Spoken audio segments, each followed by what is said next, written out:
ngiye banyita Steve Rubanguka, nkaba mfite imyaka 23, nkaba ndi umukinnyi professionnel ukinira mu Bubiligi. Nk'uko mubizi turi mu cyoherezo gikomeye cyane hano mu Bubiligi, mu Rwanda no mu isi yose, ariko ngiye ndashimye Imana ko meze neza na famille yanjye ikaba imeze neza, nubwo mu mupira biba bitugoye gukora entraînement, ariko mfite umu personal coach utuma nguma muri fit, nabyo ndabishimira.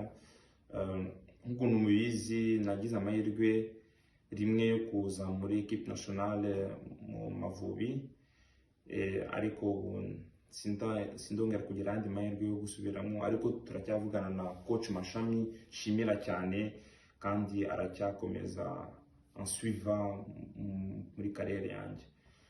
Nk'ukuntu mwabimbajije, amasezerano yanjye muri equipe ndimo azangera mu kwa gatandatu, ariko ngewe objectif yanjye ni ukuzamuka mu cyiciro cya mbere hano muri Europe kugira nzagira amahirwe menshi yo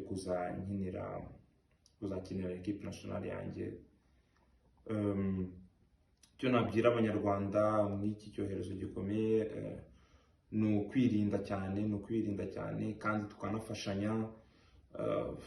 Abadashoboye kwifasha ukabafasha, mugafasha mugenzi wawe kandi ukanamusengera, nuko tugakomeza gutyo.